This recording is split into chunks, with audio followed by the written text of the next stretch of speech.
It's 12:06 in the afternoon. It's Sunday, January 31st, 2021. I didn't do a video log, a vlog yesterday, and it wasn't because I was brokenhearted. I still am, but I'm getting over it slowly. It's because I just had too much to do yesterday. And tomorrow I'll do a vlog, but I've got to be here in the office at 7 in the morning. I have to be on the phone with the state of Oklahoma by 8 to get a Pike Pass transferred to the new car I bought Linda. And if that doesn't happen, then in the afternoon I got to carry a bucket load of quarters, dimes, and nickels with me to pay toll.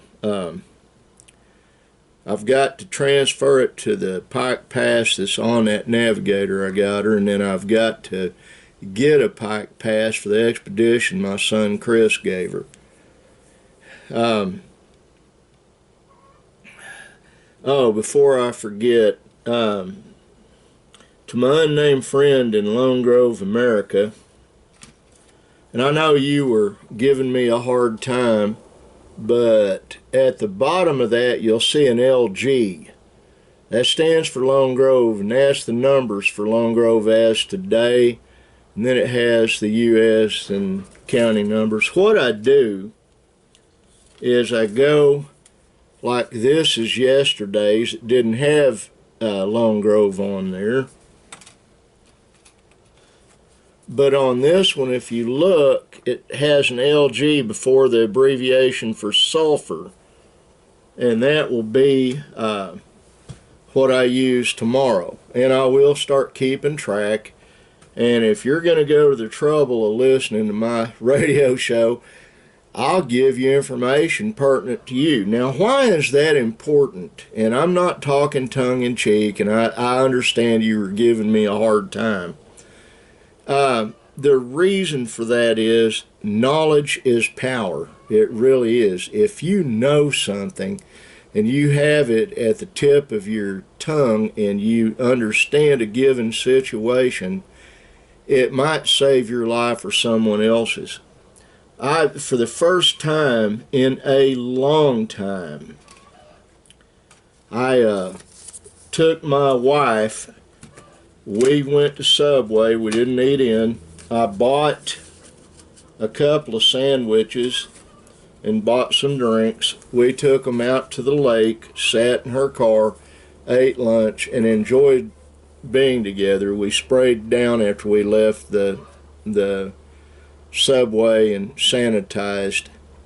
While we were there, people kept coming in not wearing a mask. People thinks that this COVID-19 is just like the flu and it's no big deal. I'm healthy, I'll get over it. No. In Oklahoma City last week, a 9-year-old boy who was in perfect health got it and he died from it. My father died from it. I have friends who have died from it. And I won't name the friends because, oh, you're just name dropping. Folks, I'm connected to everybody in, get that out of the way, in Nashville. I know just about everybody in Nashville. I've either worked with them or I've helped them produce an album or I've just know them due to other guys I knew. And just because someone's famous does not mean I don't love them or they're not an actual friend. And I've lost a bunch of them. And most of these guys that died over in Nashville from COVID were super sweet people. I knew Joe Diffie since he was in the oil patch. We were in the oil patch together. Super nice guy. And I got to admit, I teared up when I found out it got him. I wasn't trying to name drop there, I promise you. But the thing is, COVID is bad news. You don't need to put yourself in a position to risk catching it. Now, after I do this vlog, I'm going to start it uploading, and my wife and I will be driving down to Ardmore to Orscheln so she can get our dog some chew toys. We've got a black lab Rhodesian Ridgeback mix. She's the sweetest thing in the world. Stinks. We got to get her bathed, but we need to get her chew toys. She needs toys to play with. She's a 4.5-month-old, 5-month-old puppy. And a big girl, big dog. And she came in, climbed up on the bed, came up and started licking me, and I started loving on her. But I told her, don't be licking me in the face. Now, I'm going to get to something a little more somber. Yesterday, I believe it was yesterday, everything's just blurred since Christina died, but one of the hardest things I've ever done. Now let me explain something. I've been shot, cut, stabbed, beat on, been in gunfights, gone out, worked accidents on a highway where there's body parts I had to help gather up from a wreck. I've done a lot of hard things in my life, but the hardest thing I've ever done, I believe, was sit there and help hold my 6-year-old granddaughter when her daddy told her her mother had died. She bawled, and let me tell you something. This 250-pound guy, 260, whatever I weigh, this old, tough guy, I sat there and I bawled right along with her. It was heart-wrenching and heartbreaking. She's better. I'm a little better. It was a hard thing. And Christina's dad, I won't name his name, but he's talking to her lawyer. Benjamin let an intermediary know that he needed to talk to Benjamin's attorney. Benj doesn't want all her stuff. They can have it. He wants a car that was supposed to be given back to him anyway. He's got text proving it. He wants some clothing for the kids, some toys for the kids, and a few videos and games. Stuff that was already his. Everything else. I had an $800 6-string banjo I gave her, and I want her sister Amanda to have it. And Amanda's welcome here on the farm whenever she wants to show up to see those babies. And I'll teach her how to play that banjo if she wants to know. We've already donated to the funeral. Don't know when it's going to be. They're trying to raise money for it. My son Benjamin can't afford to pay for it. I would venture to pay for it, but the thing is, and I'm not speaking ill of the dead, a couple of years ago she ran off.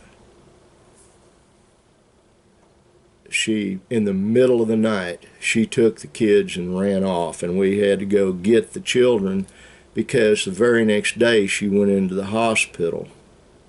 She was desperately clinging to life. She loved those babies with all her heart. I have no doubt of that. And I firmly believe she's in heaven right now. Absolutely firmly believe it. But I was just clarifying one of the few things that might come up.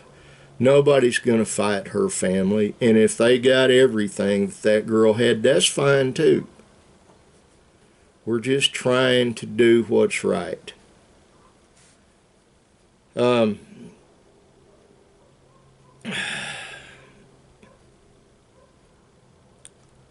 Something else. I can't remember what it was. Oh yes, let me get a sip of water.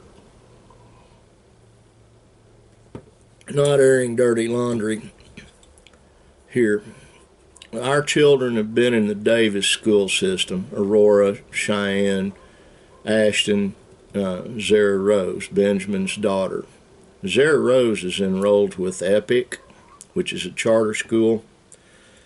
I'm gonna air a little bit of a grievance here in case you hear about anything coming out. I don't know how you would, but Davis school system let our family down and let a bunch of other families down. The superintendent for their school system sent a letter to the district attorney stating that our kids were not schooling. They've been schooling, not all the time. The two boys are autistic. Aurora, she's getting a GED. It's not a matter of her not wanting to be in school. You go through an act of Congress to get some individual attention to the children if they're distance learning. I figure it won't be long before the Davis school system has to go to total virtual school. They've got kids in there, people are getting sick more and more, and people are dying from it in Davis. And a lot of people have died from it in Sulphur. The bottom line is this: I feel that Linda and I do have some immunity to it due to precautions I've taken, but the flip side of that is I don't really know for a fact that we do. And if we did catch it, it's a death sentence, period. So we go out of our way to avoid situations. Now you might think, well, you're going to Orscheln's to get dog toys. It's one of the two places that my wife goes in the public at. And we take very stringent precautions once we do that. Mask up, sanitize, spray up, the whole 9 yards. But if children go to a public school, regardless what the pundits say, regardless of how they approach the subject, your kid is going to bring COVID-19 home to you. There's no getting around that.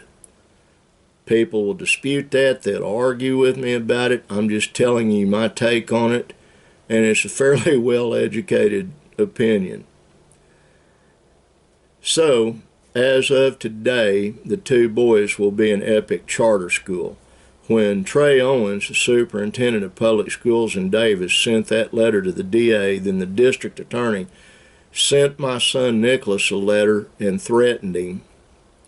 We don't respond to threats real well, and Nick had told the school and the director of special needs that if that happened, those boys would be pulled out of Davis school system. She didn't want to hear that. Let me explain something real quick. They both are Social Security recipients, so the school gets money from Social Security. They're also Native American, and they look at a lot more than I do. The school gets oodles of cash every year from the Choctaw Nation for those boys. That comes to a halt today. You know, how much money were they getting? Well, I'll just tell you, $70,000 a year, $35,000 for each of the boys to be in their school system. And so that stops today.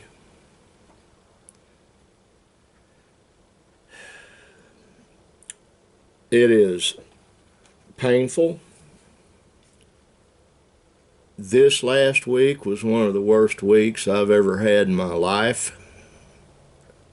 Last year was one of the worst years I've ever had in my life. I lost friends, I lost family. I lost 2 cousins and my dad last year. One of the cousins to COVID. My dad to COVID. A bunch of friends to COVID. And also,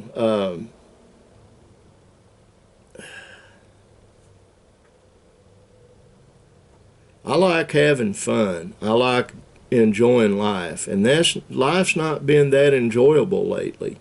Yesterday we went to the lake and we enjoyed ourselves a tad.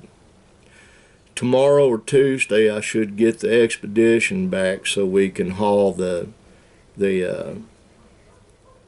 grandkids around with us and not worry about them being destructive on the car. And we'll take little trips, little road trips.